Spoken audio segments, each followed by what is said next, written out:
I do have I don't have a PowerPoint. I do have a story I can tell. So my older brother is getting married.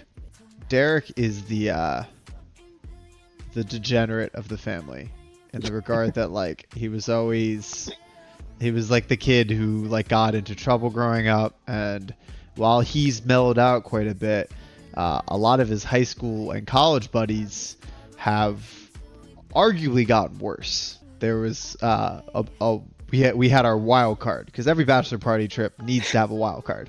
Yeah, the Zach Galifianakis. Yes, the Charlie Day. Start of the weekend, we go up to Brighton and we're skiing off piste, as the French would say.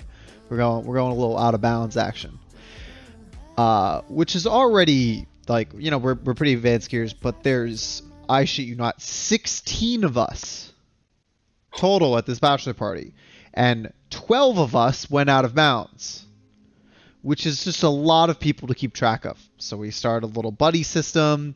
I have Derek, my older brother, going at the front of the group. I'm trailing in the rear, and we're just trying to not lose people.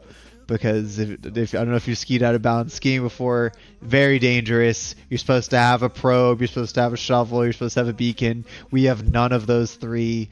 This dude, wildcard dude, just starts yeeting off and just even further down into the gully, like away from the rest of the group. And I see him dip off, and I'm like, God fucking damn it. So I go chase after him. We go down to this gully for probably 20 minutes. I catch up to him fairly quickly, and then we're just going. And we have to hike back up to the goddamn chairlifts. Like, it was a goddamn nightmare.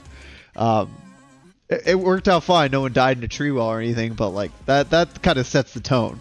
That night we go out in Park City, and Park City in Utah is like not too. It's like in the mountains near Salt Lake City, and it's like the party town. It's where they hosted the Winter Olympics, It's probably like the most party town vibe you'll get in Utah because the Mormons got that shit on lockdown. We splurged a little. We paid a little extra fee so we could have access to the VIP deck, which is really just like you can go, like they're performing on the ground level, but you can go up there and you have a separate bar so you don't have to wait in line to get drinks, and you can like see it from above. And I go up there and I see him, and he's like chatting with like three girls or whatever. I'm like, I go to the bar and order a drink, and he comes over and joins. He's like, and I remember this guy's got a very much like a surfer accent kind of vibe of like, yeah, dude, like that kind of shit. And he's like, yo, everyone in Utah wants to fuck me. And I was just like, like some of the most iconic quotable shit this guy had to have all the time. And I'm up there for a little bit. We're like chatting or whatever. And I go back downstairs. My brother did some crowd surfing. He wanted to climb up on the stage. They would not let him. The people in the front row were like, "You stay the fuck away." And we go to leave.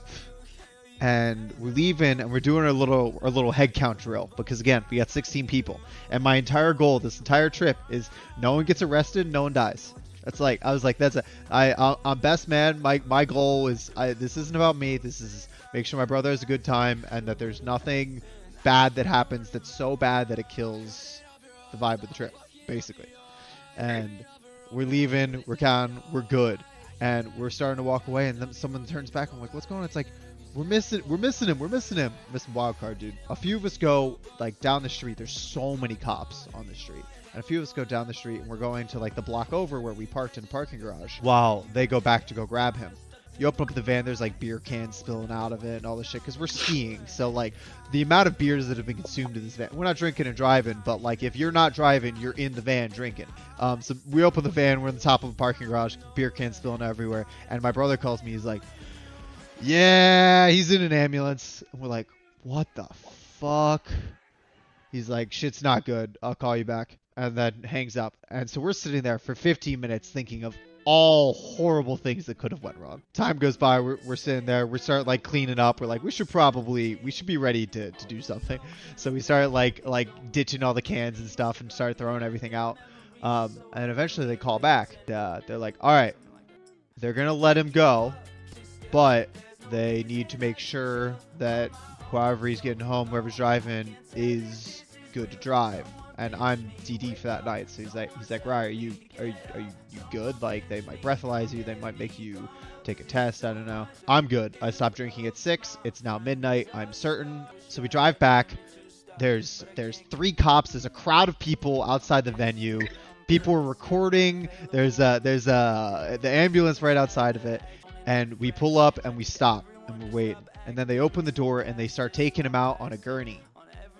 And he's laying down, like arms crossed, like he's like some fucking corpse. And then as they lower him to the ground, he slowly rises up, hands to either side in like the surfer like fuck yeah position, and goes, "I'm gonna fucking kill myself." And we have all this on video of just, and then the person recording is like, "All right, buddy, maybe wait till we leave the ambulance before you start talking about this." I start like unbuckling my seatbelt to get out and like take. I'm like, do I gotta walk a line, whatever? And the guy in the ambulance just looks at me, smiles, shakes his head, and just waves me. And they're like, "All right," so everyone piles in the van. We're like, "Get the fuck out of here!" And we just drove home, and it was a fucking absolute shit show. It was an entire weekend of debauchery and like just me trying to keep some sort of stranglehold on these guys while also not being a buzzkill and like having a good time. But it all worked out. That's insane, man. 16 people is way too many people. It's so fucking many, dude. Yeah. Yeah, well, we have 16 at my bachelor party. I know all the people. Riley, I'd say you're in the top 10% of problem child. So as long as Hell yeah. As long as you're good, I think the If rest Riley's of our the group will biggest be good. problem, we're fine. You're never really a problem yourself. You're more of like you influence a Yes. problem. Yes, 100%. Riley is Yeah. a D1 instigator.